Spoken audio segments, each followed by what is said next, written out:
Hello students, welcome back to Google chemistry. मैं Ashish sir. आज हम पर्टिकुलर एनसीईआरटी का सेकंड यूनिट स्टार्ट करने वाले हैं और आज हम एनसीईआरटी में सीखेंगे क्या। सबसे पहले जान लीजिए, आज हम जानेंगे मोशन इन 1D का मतलब क्या होता है, एक लीनियर मोशन का मतलब क्या होता है, डीप में जानेंगे। देन उसके बाद जानेंगे कि पोजीशन क्या होता है। देन उसके बाद आफ्टर सीखेंगे कि वेलोसिटी क्या होती है एंड स्पीड क्या होती है। पर्टिकुलर छोटे छोटे टॉपिक पर आज हम मेनली डिस्कस करेंगे, लेकिन सबसे ज़्यादा डीप लेवल पर, एक बेसिक लेवल से लेके एक डीप लेवल तक हम चलेंगे। कहाँ पर?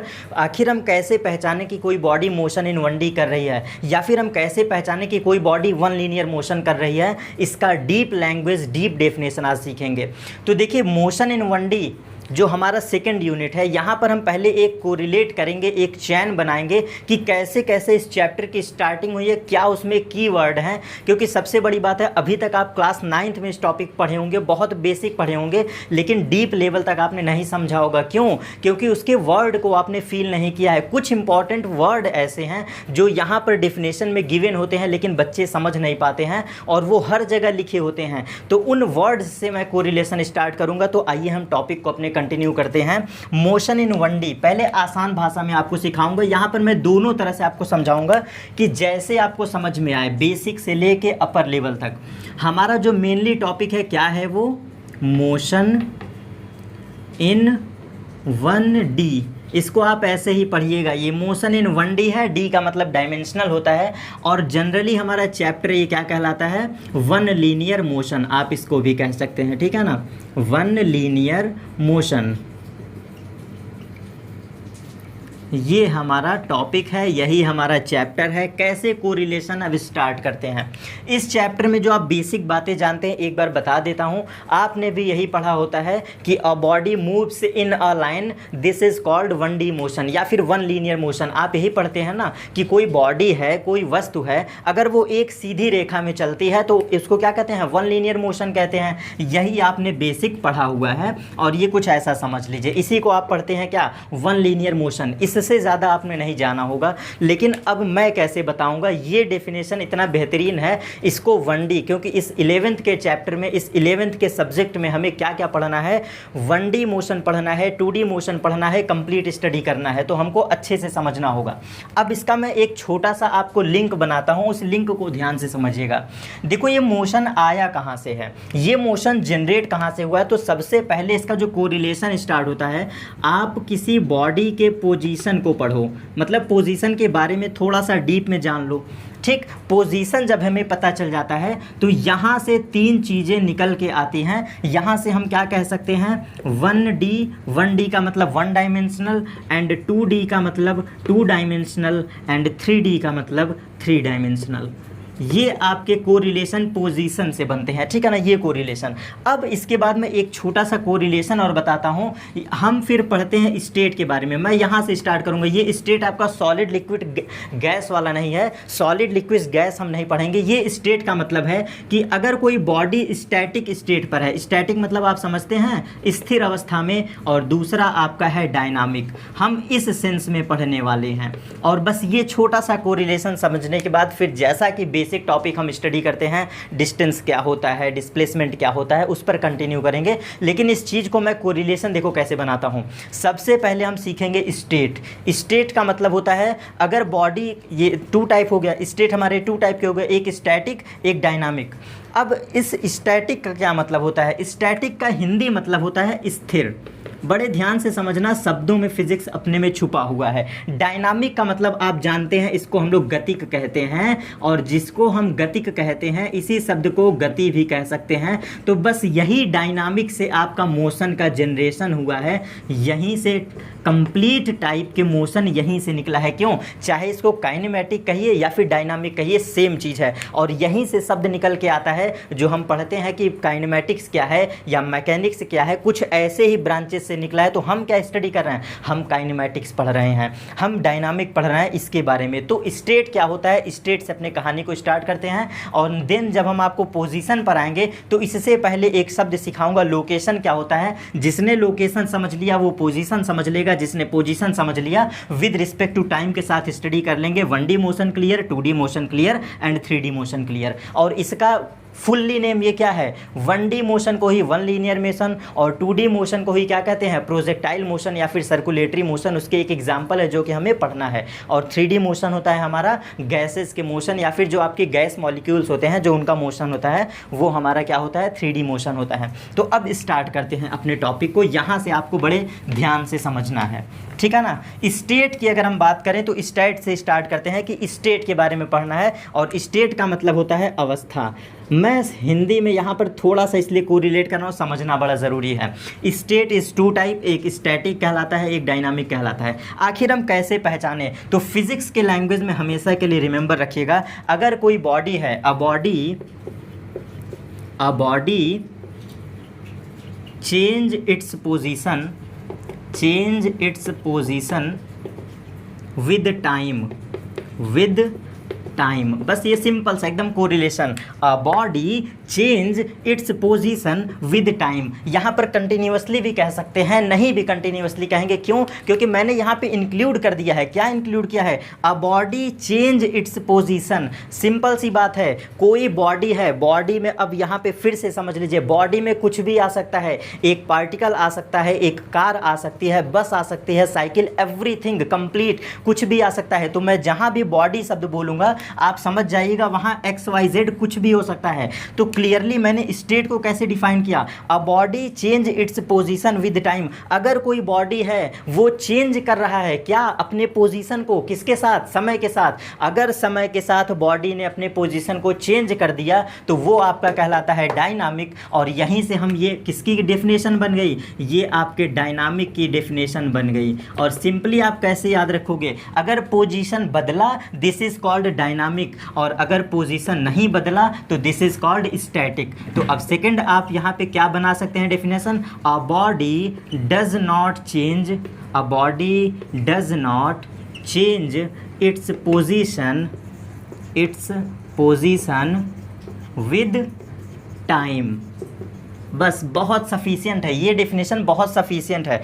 अब देखो यहाँ से दूसरा की फैक्टर क्या बताने वाला हूँ। इतना तो श्योर है आपको समझ में आ गया होगा कि स्टेट हमारी 2 टाइप की होती है, स्थिर और गतिक, स्टैटिक या डायनामिक। और डायनामिक को मैंने कोरिलेट कर दिया, अ body change its position with time. अगर समय के साथ पोजीशन बदल गया तो दिस इज कॉल्ड मोशन। और ये दूसरा क्या है, a body does not change its position with time. अगर समय के साथ पोजीशन नहीं बदल रहा है तो दिस इज कॉल्ड स्टैटिक। तो ये हमारी डेफिनेशन किसकी बन गई, नीचे वाली डेफिनेशन हमारी किसकी बन गई, स्टैटिक पोजीशन की, और इसी को कहते हैं स्थिर। अब जरा सा ध्यान से देना, जिसके डेफिनेशन में ही टाइम शब्द को इंक्लूड किया गया है, जिसके डेफिनेशन के जनरेशन में, मतलब यार हम अभी इस चैप्टर का पहला कदम रख रहे हैं और उसके शुरुआती डेफिनेशन में कह दिया गया है कि टाइम हमें कोरिलेट करना है। आखिर हमने अवस्था के बारे में सीखा और क्लियरली जान लिया कि टाइम हमें इंक्लूड करना है, टाइम को डिस्क्लूड नहीं करना है, उसको हटाना नहीं है। तो इंक्लूड अगर टाइम किए हो तो जाहिर सी बात है, मैं कहना क्या चाह रहा हूँ, यही मेरा फोर्सफुली पॉइंट है।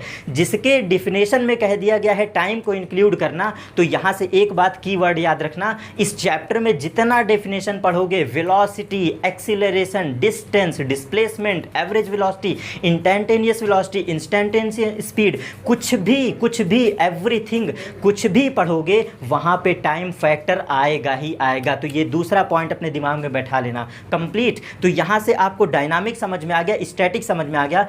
अब आप मुझे बताओ, अब यहाँ पे एग्जांपल से आपको समझाऊं। देखो ये बॉडी की तरह मान सकते हैं ना एक मार्कर, एग्जांपल के साथ समझ के आगे चलते हैं। ये हम एक बॉडी है, ठीक है ना। आप तो इतना तो समझ सकते हो ना, आपके मोबाइल में ही कैमरा में टाइम तो चल ही रहा है, मतलब साइड में मिनट चल रहा है ना, तो समय चल रहा है और ये बॉडी नहीं चल रही है। ये जो मार्कर है ये नहीं चल रहा है लेकिन समय चल रहा है। तो इसको देख के आप क्या कह रहे हो, ये स्थिर है ना, स्टैटिक पोजीशन है ना। यही आपका फर्स्ट डेफिनेशन है। सेकंड डेफिनेशन डायनेमिक कैसे कहोगे, टाइम भी चले और टाइम के साथ साथ ये मार्कर भी चले। और जरा इस मार्कर को ध्यान से देखो तो ये समय के साथ चल भी रहा है। और चलने का क्या मतलब है कि ये मार्कर की पोजीशन बदल रही है ना, अभी यहाँ पर है, थोड़ी देर बाद यहाँ, थोड़ी देर बाद यहाँ, थोड़ी देर बाद यहाँ। तो अ body change its position with time, this is called dynamic या फिर दिस इज कॉल्ड मोशन। तो अब समझना, ये जो हमने आपको डायनामिक का डेफिनेशन सिखाया है ये कंप्लीट डेफिनेशन है मोशन को पहचानने का और स्थिर मोशन मतलब स्टैटिक को पहचानने का। अब यहाँ से 3 टाइप निकल के आते हैं, यहाँ से 3 टाइप होते हैं आपके डायनामिक मोशन। 3 टाइप के होते हैं, एक होता है 1D, एक होता है 2D, एक होता है 3D। अब यहाँ से एक मैं कोरिलेशन बना लेता हूँ, तब आगे चलते हैं, ठीक है। तो डायनामिक पोजीशन, डायनामिक स्टेट का क्या मतलब होता है, यही आपका मोशन कहलाता है। तो क्लियरली यहाँ पे इस पॉइंट को वंस अगेन आप नोट कर लीजिएगा, डायनामिक स्टेट, ठीक है ना। और ये डायनामिक स्टेट का मैंने डेफिनेशन बता दिया है। ये आपके 3 टाइप के होते हैं और इसी 3 टाइप को मतलब ये मोशन है ना, इसी डायनामिक को हम क्या पढ़ सकते हैं, आपके चैप्टर में कहा गया है मोशन। और यहाँ पे क्लियरली फिर से ध्यान से सुन लीजिए, इस हमारे अर्थ पर, इस दुनिया में, इस वर्ल्ड में, या फिर हम पूरे स्पेस की बात करें, पूरे वर्ल्ड में जितने भी टाइप के मोशन होते हैं वो सिर्फ और सिर्फ 3 टाइप के मोशन होते हैं। और यही मोशन आपका डायनामिक स्टेट होता है। और डायनामिक स्टेट कहिए चाहे मोशन कहिए, इसके 3 टाइप होते हैं। 1 dimensional motion, this is called first type of motion, ठीक। And second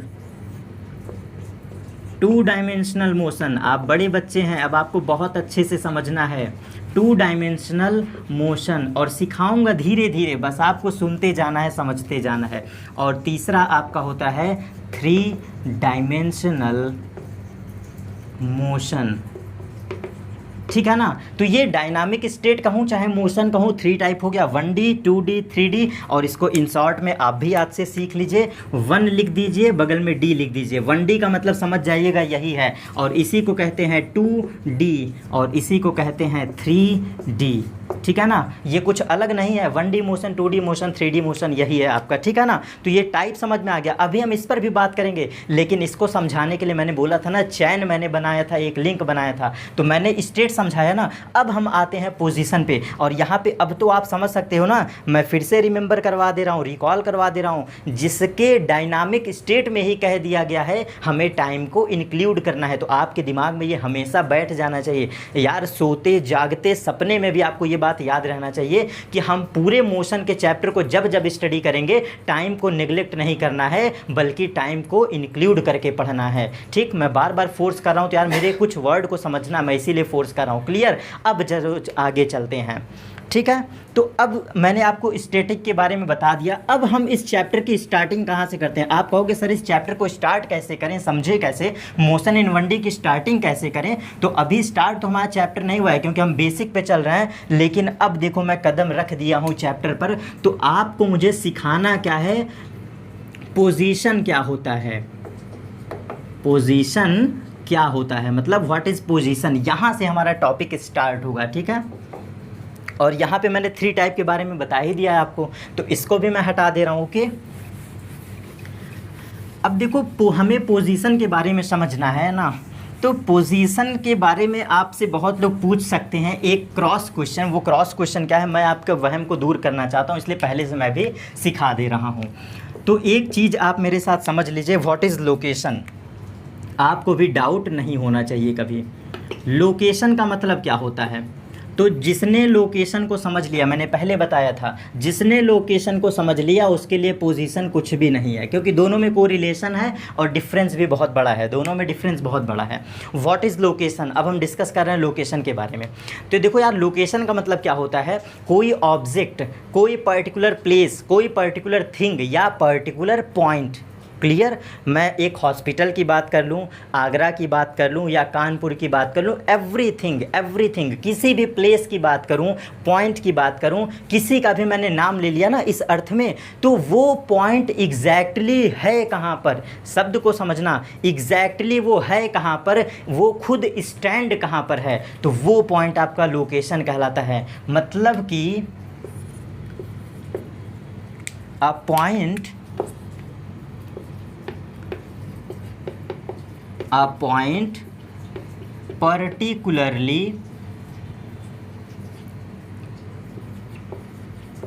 where stand, simply आपको मैं समझाना चाह रहा हूँ, ठीक है ना।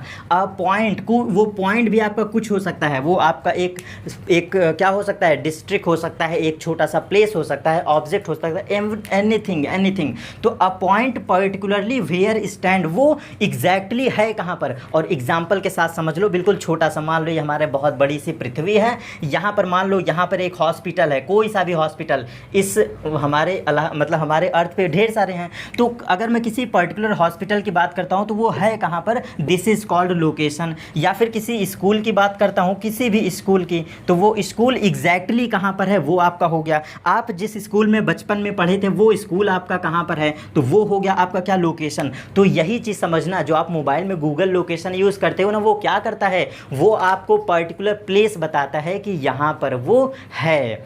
और लोकेशन क्लियर। अब यहाँ से सीधा कोरिलेशन, लोकेशन को बताने का तरीका पोजीशन कहलाता है, लोकेशन को बताने का तरीका पोजीशन कहलाता है। तो अब जरा सा आ जाओ, और यहाँ से हमारी डेफिनेशन अब क्लियर हो चुकी है। लोकेशन के बारे में समझ में आ गया ना। पर्टिकुलर पॉइंट मतलब कोई है कहाँ पर, क्लियर। मैं प्रयागराज में हूँ तो ये मेरा लोकेशन है पर्टिकुलर, आप कहीं से देख रहे हो तो वो आपकी लोकेशन है, ठीक है ना। अब ये पोजीशन का क्या मतलब होता है, any process which we use to locate, मतलब जो भी प्रोसेस हम यूज़ करेंगे किस में, किस लोकेशन को बताने का। और आसान भाषा में इसको अगर हम बोलें तो एक तरफ लिख दीजिए लोकेशन, आसान भाषा में एक तरफ लिख दीजिए लोकेशन, और इसको कोरिलेट कर दीजिए किससे, किसी रेफरेंस पॉइंट से।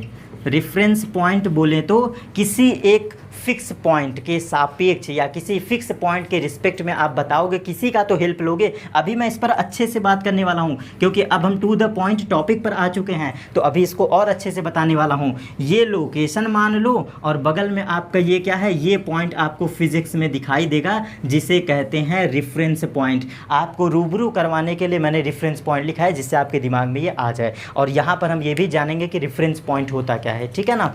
तो लोकेशन को रेफरेंस पॉइंट से मिलाना ही क्या कहलाता है, आपका पोजीशन कहलाता है। और आसान भाषा में कहूँ तो जो भी लोकेशन है, आप जिस भी प्रोसेस को यूज़ करोगे उस लोकेशन को बताने के लिए, वही कहलाता है पोजीशन। अब जरा सा आ जाओ, अब एकदम डिटेल में समझाते हैं बहुत अच्छे से।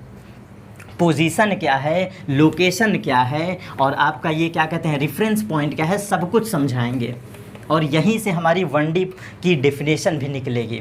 तो चलो एक फिगर मैं बनाता हूँ, इतना बेसिक आप इससे वाकिफ़ होंगे, जिसे हम कहते हैं X axis and Y axis and Z axis. X axis, Y axis and Z axis. अब आप मुझे बताओ, इतना तो आपको पता होगा ना, मैथ में आप पढ़ते हैं, किसी भी पॉइंट को लोकेट करना होता है तो किसका हेल्प लेते हैं, इस ओरिजिन का हेल्प लेते हैं। कोई भी पॉइंट की बात करूं, मैं यहाँ पर समझा भी देता हूँ। अगर हम x, y कोई पॉइंट लेते हैं तो वो यहाँ आ जाता है, ठीक है। अगर हम कोई पॉइंट यहाँ पे ले लेते हैं -x, y, तो वो यहाँ पे आ जाता है। या फिर मैं किसी भी x, y, z किसी पॉइंट की बात करूँ, x, y, z, तो वो इन्हीं 3 एक्सिस के अबाउट आप लोकेट करते हो। लोकेट करना आपको क्लियर पता है ना। अब आप यही मैथ की थियरी लगा दो छोटी सी, क्या है, जिस ओरिजिन का आप मैथ में हेल्प लेते थे, जो मैथ में आपकी ओरिजिन होती है, जो आपकी मैथ में ओरिजिन होती है, फिज़िक्स में उसी को रेफरेंस पॉइंट कहते हैं। और रेफरेंस पॉइंट का मतलब बस इतना ही होता है कि आप किसका मदद लेके बता रहे हो, आप किसके रिस्पेक्ट में उस लोकेशन को बता रहे हो, यही आपका रेफरेंस पॉइंट होता है। तो मैथ वाला ओरिजिन और वही पॉइंट फिज़िक्स में रेफरेंस पॉइंट, क्लियर। तो रेफरेंस पॉइंट ये होता है। अब देखो, किसी पॉइंट को मैं फॉर एग्जांपल ये पॉइंट ले लेता हूँ, हमने ये लोकेट किया है ना x, y, तो हम क्या करेंगे, इस x, y को आप ऐसे समझो, ये पॉइंट है ना। आप मैथ में पॉइंट को कैसे लोकेट करते हो, x, y, z, जैसे आपने सीखा था वैसे ही लोकेट करना है। तो ये हमारा पॉइंट क्या बता रहा है, ये पॉइंट हो सकता है कोई ऑब्जेक्ट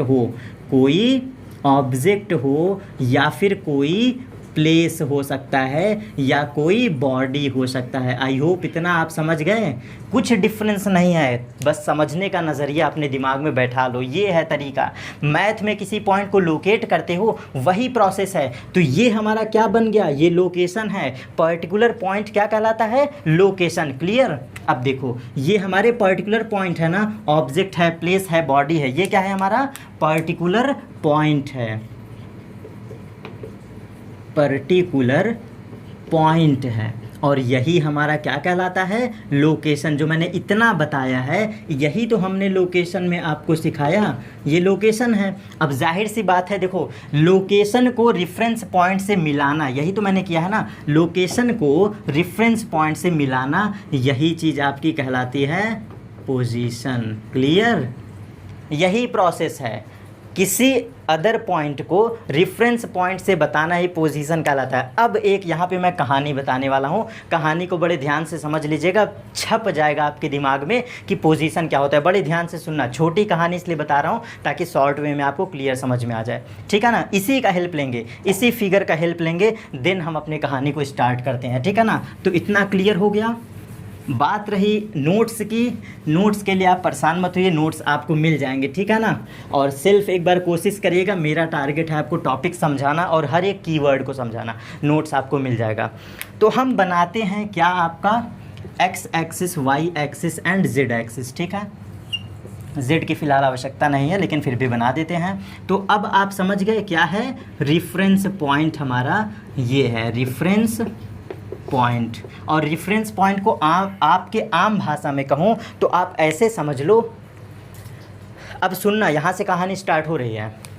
मान लो मैं यहाँ पर हूँ, ठीक है ना, प्रयागराज में, मुझे जाना है कानपुर एग्ज़ाम देने। बड़े ध्यान से सुनना, यहाँ पर मैं हूँ प्रयागराज में, ठीक है ना, प्रयागराज में मैं हूँ और मुझे जाना कहाँ पर है, कानपुर जाना है एग्ज़ाम देने, ठीक, कानपुर मुझे जाना है एग्ज़ाम देने। अब ज़रा से यहाँ से शुरू, मुझे अभी इन प्रेजेंट टाइम इस लोकेशन को देख के क्या पता चल रहा है, देखो मैं प्रयागराज में हूँ, मुझे जाना है कानपुर, तो मेरे दिमाग में क्या होगा, यार मुझे एग्ज़ाम देने जाना है, कानपुर का कोई कॉलेज है, तो वो कॉलेज क्या है, लोकेशन, ठीक है ना। बिल्कुल जैसे सिखाया हूँ समझते जाओ, ये है आपका लोकेशन, ठीक।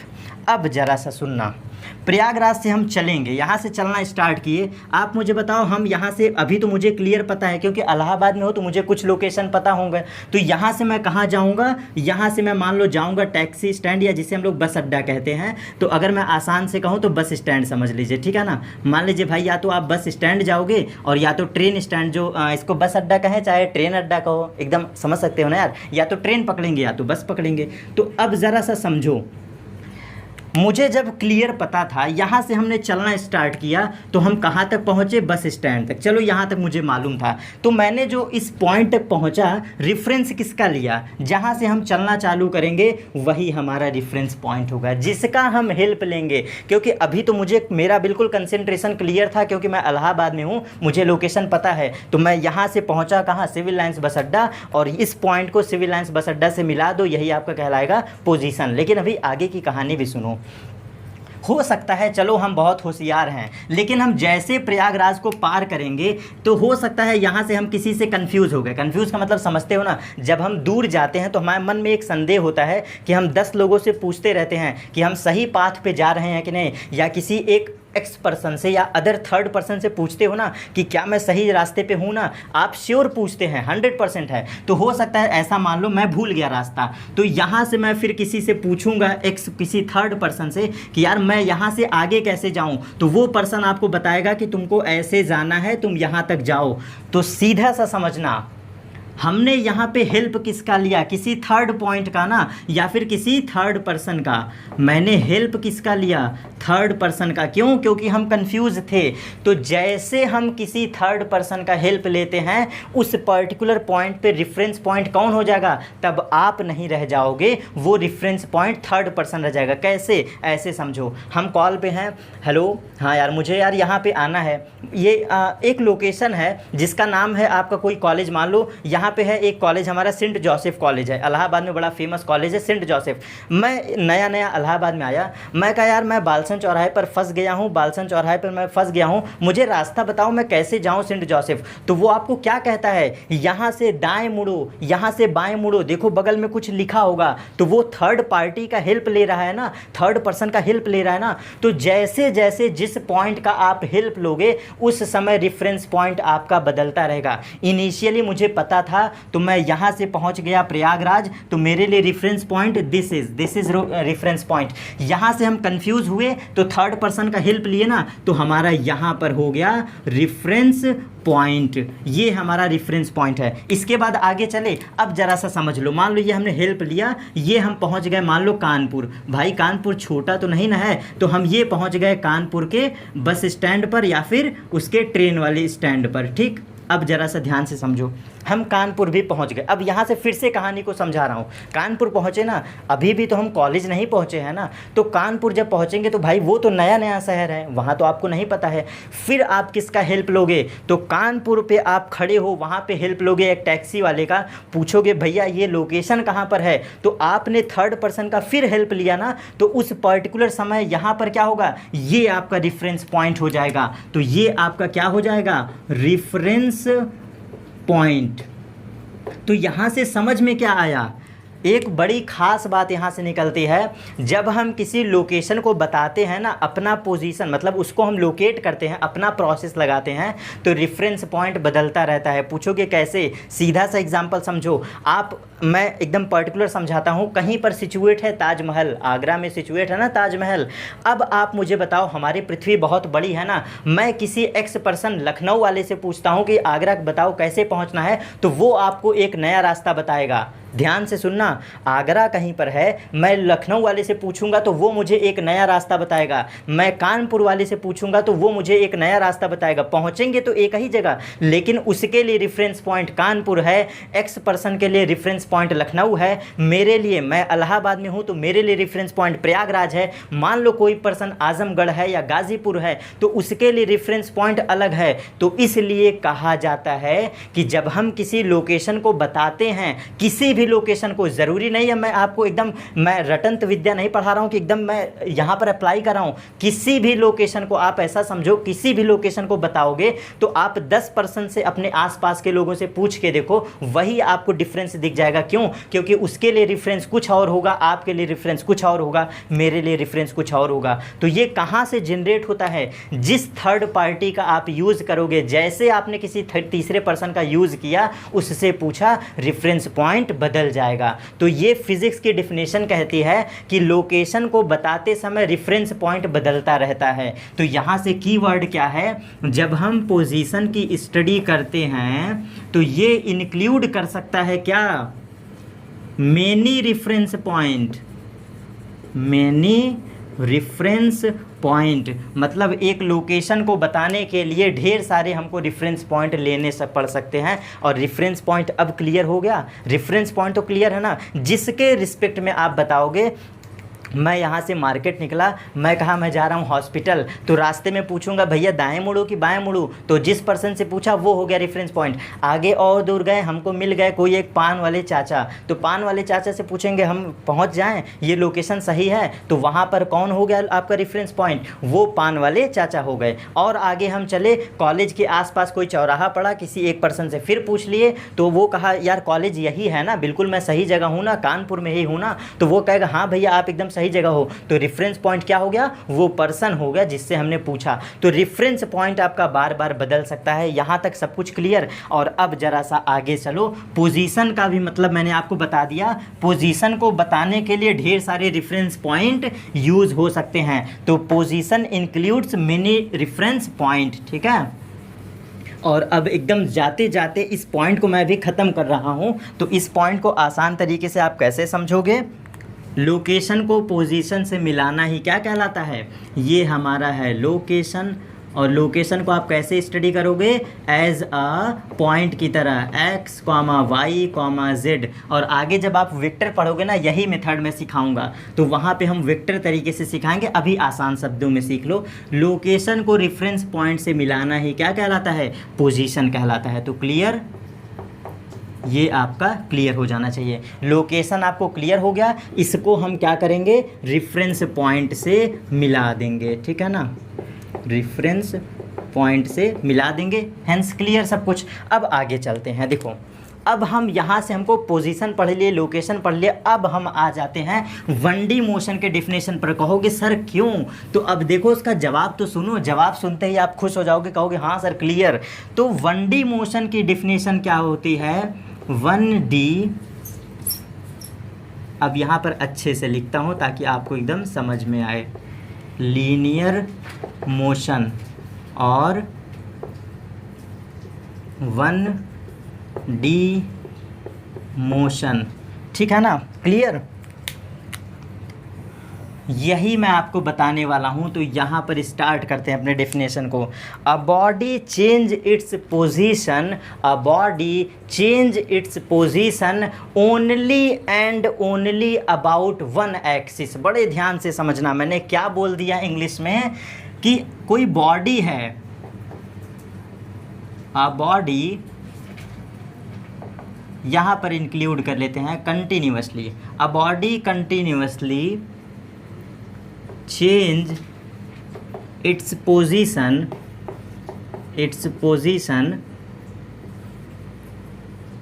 only and only about one axis।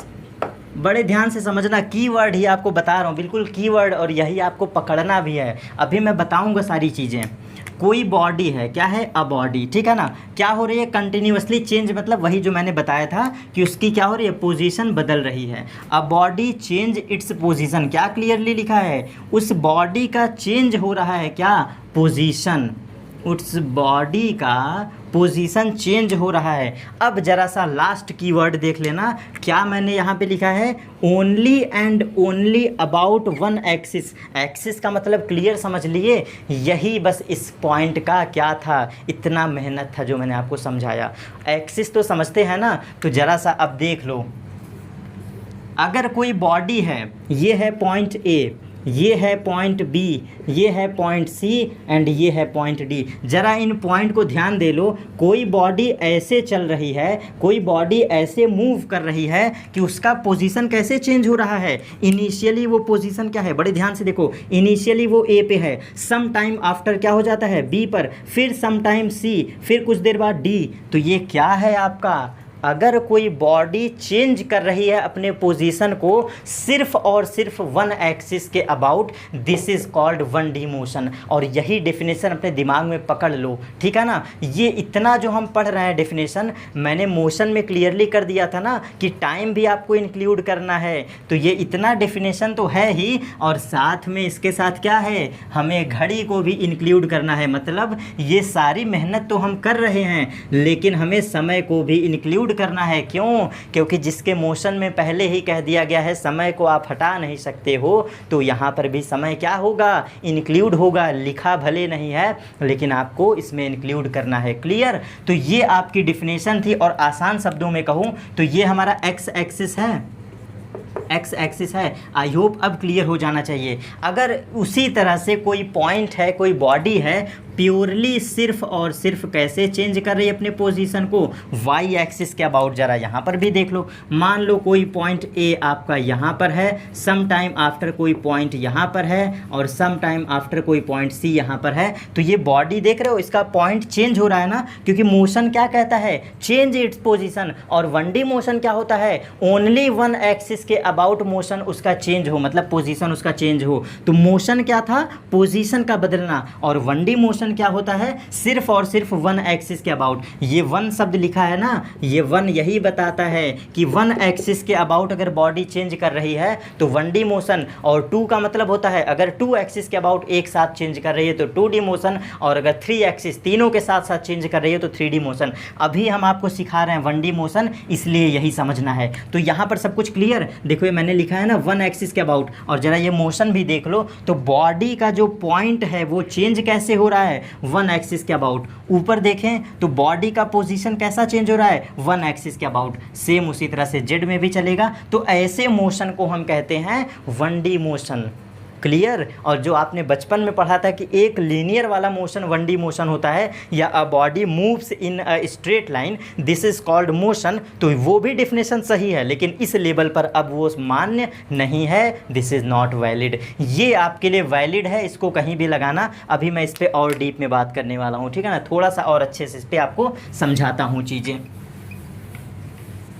क्योंकि आपको एग्जाम्पल के साथ ज़्यादा बेहतर समझा सकता हूँ, इसलिए एग्जाम्पल से चीज़ों को कोरिलेट करूँगा। तो ये भी पॉइंट आपको नोट कर लेना है, ठीक है। अब चलो आगे चलते हैं।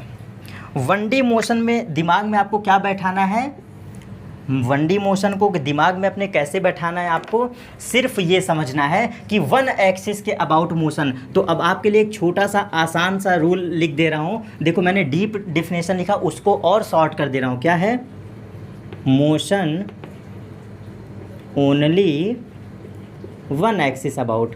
यार देखो ये कॉपी में मत लिखना, मैं समझाने के लिए लिख रहा हूँ इसीलिए, क्योंकि आपको समझाना मेरा काम है। Motion only 1 axis about,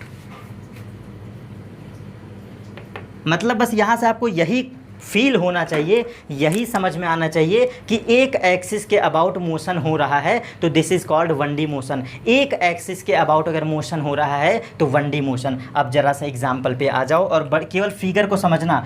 figure first, अगर कोई बॉडी प्योरली क्या कर रही है, सिर्फ और सिर्फ एक्स एक्सिस में है, तो ये कैसा motion, 1D motion. Second figure, अगर कोई बॉडी सिर्फ और सिर्फ वाई एक्सिस के अबाउट मोशन कर रहा है, प्योरली मतलब कि सिर्फ और सिर्फ, इसीलिए मैंने ओनली एंड ओनली लिखा है। अगर कोई बॉडी वाई एक्सिस के अबाउट कर रही है तो 1D मोशन। और एक छोटा सा फिगर और देख लीजिए, ये है आपका सिर्फ और सिर्फ जेड एक्सिस के अबाउट मोशन, तो दिस इज़ कॉल्ड 3D, ये है आपका 1D motion.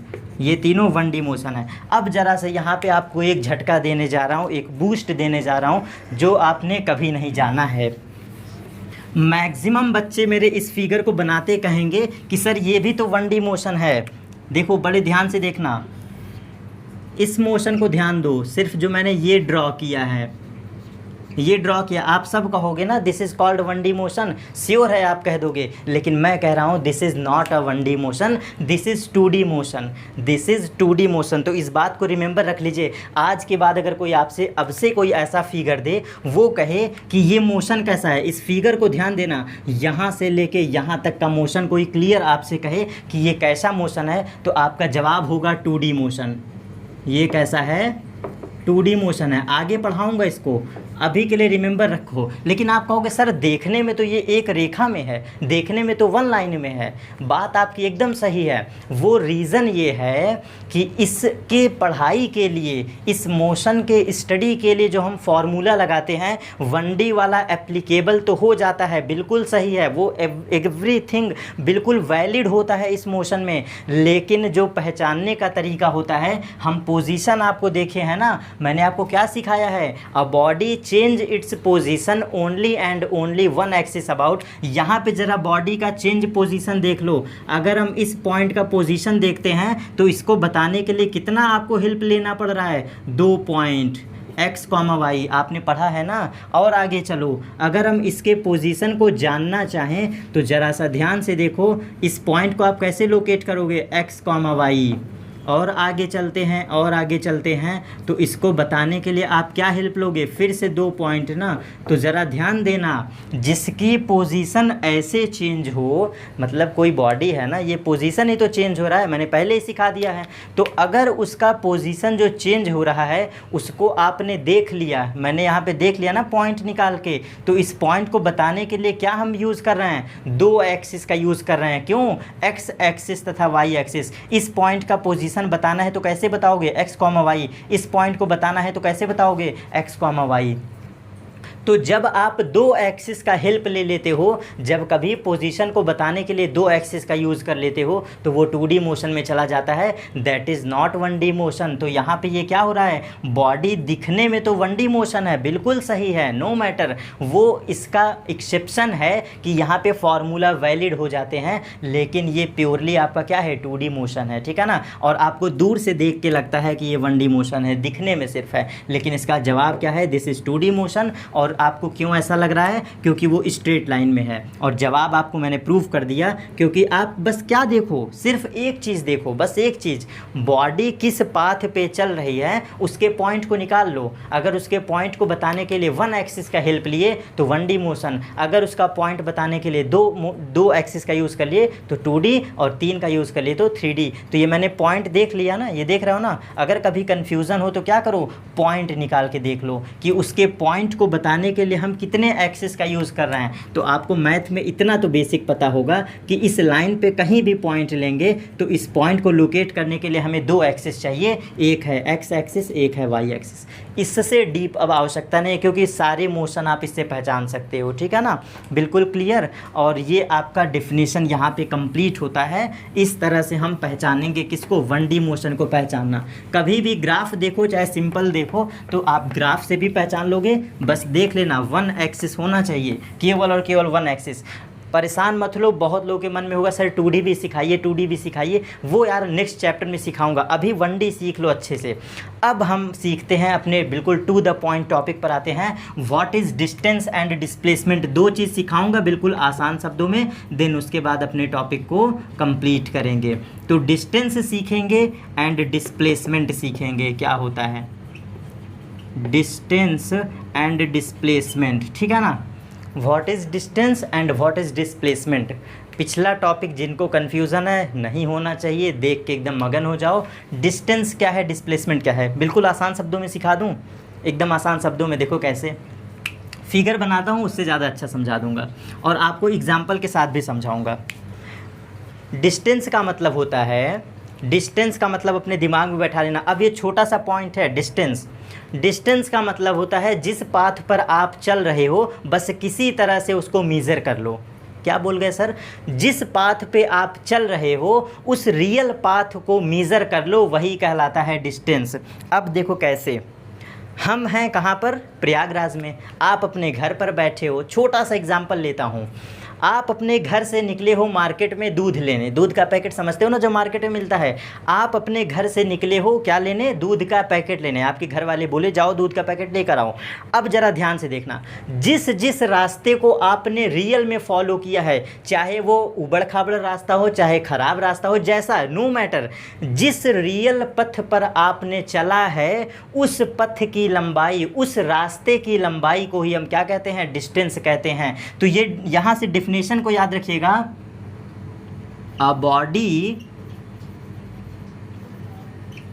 Covers real path length. बस सिंपल, एकदम टू द पॉइंट, एकदम बिल्कुल क्लियर आपको समझा रहा हूँ। कोई बॉडी है, क्या है, अ बॉडी क्या कर रही है, कवर्स कर रही है। कवर मतलब वो जिस पर भी चल रही है, और कौन सा, ये मैंने ऐसे नहीं लिखा है, रियल पाथ। रियल पाथ का मतलब अगर आपके लिए बेशक कोई छोटा रास्ता था, लेकिन आपने अपना क्या लिया, लंबा वाला रास्ता, बड़ा वाला रास्ता, तो नो मैटर, इसको कभी स्किप मत करना। क्योंकि अगर आपने रियल पथ को नहीं लिया ना, रियल पाथ को नहीं लिया, तो वो डिस्प्लेसमेंट भी हो सकता है। तो बड़े ध्यान से समझना, मैं जो भी वर्ड लिखूंगा यार वो अपने में महान है, ग्रेट है, समझना है आपको। रियल पाथ, रियल पाथ का मतलब होता है जिस रास्ते पर हम चल रहे हैं वही मीज़र करना है। पड़ोसी का रास्ता नहीं मीज़र करना है कि पता चले कोई बगल वाला जा रहा है उसका मीज़र कर दो। तो जिस रियल पाथ पे आप चल रहे हो उस डिस्टेंस को मीज़र कर दो, यही कहलाता है डिस्टेंस आपका। A body covers any distance, या फिर a body covers any path in real way, या फिर इन रियल, वही आप मीज़र कर लो लेंथ को, वही आपका कहलाता है डिस्टेंस। और एग्जाम्पल से मैंने समझा दिया ना। वंस अगेन एक एग्जाम्पल और ले लेता हूँ, फिर इस टॉपिक को कंप्लीट करते हैं, इस डिस्टेंस टॉपिक को।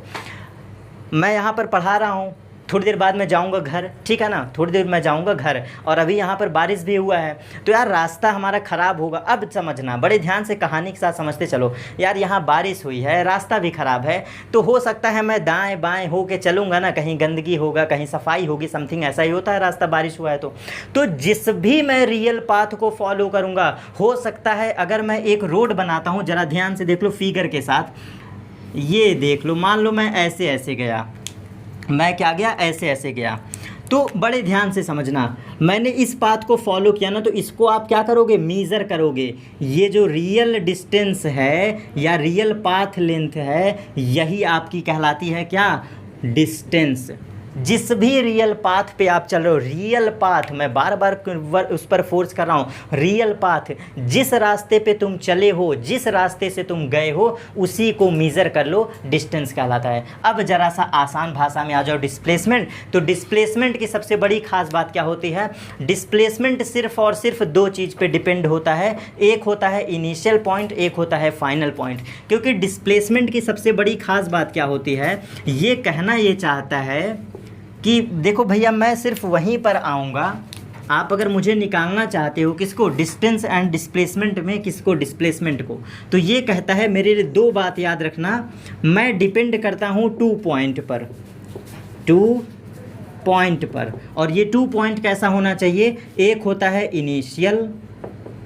इनिशियल पॉइंट और एक होता है फाइनल पॉइंट। ठीक, पहली तो ये दो बात की कंडीशन होना चाहिए भाई, पॉइंट होना चाहिए, initial point and final point. और दूसरा सबसे बड़ी बात, ये भी होता तो डिस्टेंस ही है, लेकिन ये सबसे शॉर्टेस्ट डिस्टेंस होना चाहिए, शॉर्टेस्ट डिस्टेंस। जितना छोटा से छोटा लंबाई, जितना छोटा से छोटा पथ हो सकता है, जितना छोटा से छोटा पाथ हो सकता है किसी रास्ते का, किसी रियल पाथ का या रियल लेंथ, वही आपका डिस्प्लेसमेंट होगा। क्या दिमाग में मैंने बैठा दिया, 2 पॉइंट होना चाहिए और दोनों पॉइंट के बीच का सबसे मिनिमम डिस्टेंस होना चाहिए, या फिर शॉर्टेस्ट पाथ होना चाहिए। यार ये भी वर्ड देख रहे हो, शॉर्टेस्ट, इससे छोटा कोई ना हो। डिस्प्लेसमेंट अपने आप को ये डिफ़ाइन करता है कि मुझसे छोटा नहीं होना चाहिए, अगर इससे भी छोटा कोई है तो उस केस में वही पर्सन क्या हो जाएगा, मतलब वही लेंथ बन जाएगा आपका डिस्प्लेसमेंट। तो सबसे छोटा होना चाहिए, शॉर्टेस्ट डिस्टेंस, इसीलिए लिखा हूँ, शॉर्ट नहीं लिखा हूँ, शॉर्टेस्ट डिस्टेंस, सबसे छोटा डिस्टेंस होता है बिटवीन 2 पॉइंट। तो distance between 2 point, this is always shortest and this is always depend on initial and final point. अब ज़रा सा यहाँ पर आ जाओ, एक फिगर समझाऊंगा ग्राफ के साथ और बिल्कुल क्लियर हो जाएगा क्या होगा डिस्टेंस, क्या होगा डिस्प्लेसमेंट। इसके बाद आई होप, मैं 100% कॉन्फिडेंट से कह रहा हूँ, कभी गलती भूल के भी मत करना, क्योंकि मैं जिस तरीके से समझा रहा हूँ, बस इसको जिसने फॉलो कर लिया, अपना यार कॉन्फिडेंस, अपना अनुभव, अपना एक्सपीरियंस ही आपको दे रहा हूँ जो समय के साथ आया है। अब देखो, ये मैं एक छोटा सा ग्राफ बना दे रहा हूँ। अब देखो है क्या, यहाँ पे बॉडी ने चलना शुरू किया, समथिंग मान लो ये हम क्या किए, कुछ ऐसे हम बॉडी को ले चले ये यहाँ तक, नामकरण सबका कर देते हैं। ये है आपका 0,0 जिसे हम ओरिजिन कह सकते हैं, क्लियर, ये हमारा है ओरिजिन, ठीक है ना। अब ज़रा से देखो, सबका नामकरण कर देना, point A, point B, point C, point D, point E, point F, point G and point H and point I. कोई भी बॉडी है, अब ज़रा ध्यान से समझना, डिस्टेंस एंड डिस्प्लेसमेंट, ये रियल पाथ मैंने बनाया है, कोई बॉडी इसी रास्ते को फॉलो करते हुए गई है, ठीक है ना। तो हम क्या करेंगे, इस रियल पाथ को, ये रियल पाथ है, क्या है ये रियल पाथ, इसी लेंथ को आप मीज़र कर लेना कंप्लीट, यहाँ से लेके यहाँ तक क्या हो जाएगा, डिस्टेंस हो जाएगा, ठीक है ना। कहीं पर भी पूछे, ए से बी का पूछे तो ये हो गया डिस्टेंस, ए से लेके डी का पूछे तो ये इस पाथ पर चलो, सबको मीज़र कर दो डिस्टेंस। डिस्प्लेसमेंट की यही सबसे बड़ी खास बात है, इनिशियल पॉइंट, कहाँ से तुमने चलना शुरू किया और तुम ठहर कहाँ पर गए, रुक कहाँ पर गए। तो इनिशियल एंड फाइनल पॉइंट को अपने दिमाग में बैठाओ, मैंने दो ही बात बताया ना, इनिशियल एंड फाइनल पॉइंट और दोनों के बीच का शॉर्टेस्ट डिस्टेंस। तो इसका एक की रूल समझा रहा हूँ, एक डिस्प्लेसमेंट जो सबसे बड़ा ट्रिक होता है ये समझा रहा हूँ। आप अपने दिमाग को ऐसा बैठा लो, अपने दिमाग को ऐसा बना लो, इनिशियल पॉइंट को मन में इमेजिन करो करो और फाइनल पॉइंट को मन में इमेजिन करो, दोनों को एक लाइन में ज्वाइन कर दो, दोनों को एक लाइन में मिला दो, तो यही आपका कहलाता है क्या, डिस्प्लेसमेंट। तो देखो मैं इमेजिन क्या किया, ये है हमारा स्टार्टिंग पॉइंट ए और लास्ट पॉइंट है आई, दोनों को मिला दे रहा हूं और यही आपका सबसे शॉर्टेस्ट डिस्टेंस होगा जो कि क्या है, डिस्प्लेसमेंट। तो ये आपका हो गया डिस्प्लेसमेंट की डेफिनेशन, ठीक है ना। डिस्टेंस एंड डिस्प्लेसमेंट यही होता है, जिसने इसको समझ लिया 100% श्योर समझ में आ जाएगा। क्लियर। अब बात रही, इतना बहुत सफिशियंट है, इस पर मैं कुछ दो ठो बड़े ज़बरदस्त फार्मूले, बहुत ही ज़बरदस्त फार्मूले नेक्स्ट वीडियो पर, जो कि न्यूमेरिकल के दौरान या फिर उसी में इंक्लूड करके समझा दूंगा। दुनिया का कोई सवाल, चाहे वो डिस्टेंस हो या वो डिस्प्लेसमेंट हो, सिर्फ 2 फार्मूला बताऊंगा, अप्लाई कर लेना। वो कैसा भी पूछे यार, मैं कैसा भी कह रहा हूँ, कैसा मतलब कैसा भी, टफेस्ट से लेके महा टफेस्ट और लोवेस्ट से लेके महा लोवेस्ट जैसा सवाल होगा, 2 फार्मूले से सारे डिस्टेंस निकाल लोगे, सारे डिस्प्लेसमेंट निकाल लोगे। आई होप इतना समझ में आ गया होगा। तो अब नेक्स्ट टॉपिक पर हम मिलेंगे फिर नए एनर्जी के साथ, वहाँ पर बात करेंगे वेलोसिटी एंड स्पीड के बारे में। ओके, तो थैंक यू।